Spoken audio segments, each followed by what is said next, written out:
Hello and welcome to my VBA and Excel training channel.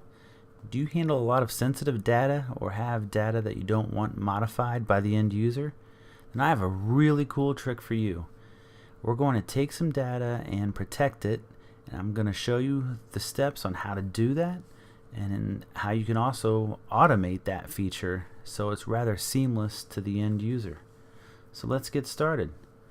Okay, so right now I have a spreadsheet and pretty basic, just some plug-in numbers there that don't mean anything, just for the demo.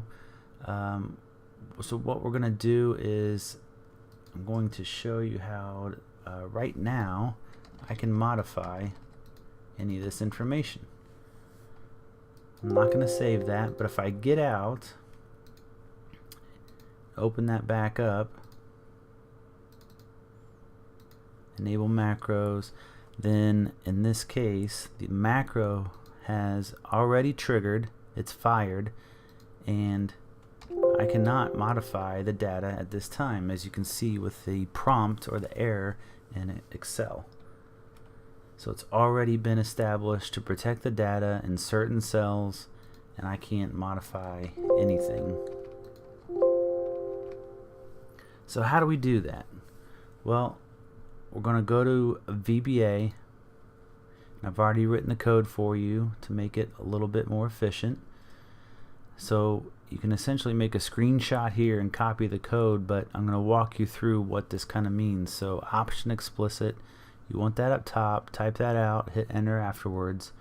Then I've named a macro or sub, just auto underscore open with the close parentheses, of course.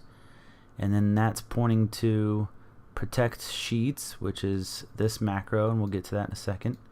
And what is it protecting? It's going to look at sheet 1 and select it when it does that protection. So on the next macro that's actually getting fired here is called protect sheets, just an arbitrary name. And here we are essentially classifying WS as our object, which is just worksheets, and that's going to be our as a variant. And in this workbook, we're going to activate each of those worksheets. And then in terms of the application, this is completely optional, but the application, the screen updating, is going to be false. It just makes it a little bit more seamless for the end user. And then for each object or each worksheet within the worksheets that are available in Excel, here are the steps that it's going to do and lock down or protect. So it's going to protect the worksheet. I've assigned a password to it, and then some of the other things are optional as well, and you can set them in here if you'd like, such as inserting rows, deleting rows. You make those true or false. You don't necessarily have to type those out. And then next worksheet just gets you to the next worksheet within the workbook itself and protects those as well. And then here, if you do set application screen updating to false earlier, just make sure that you have a line or a statement in there setting it back to true prior to the macro coming to a stop.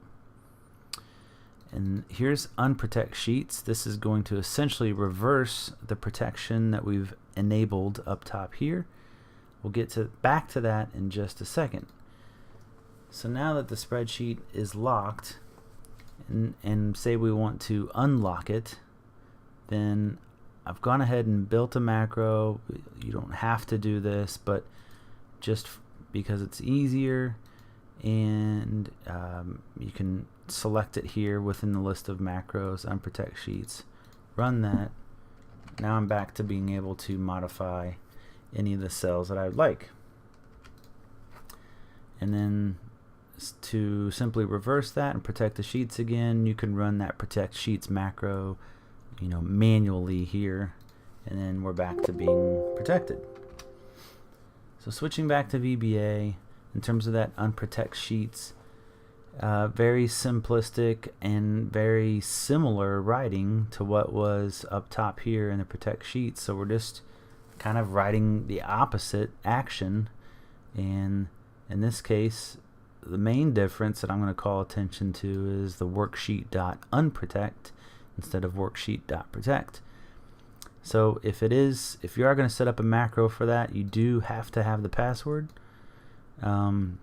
Otherwise, you can simply unprotect the sheet manually when it prompts you for the password after you select that particular action in an unautomated fashion.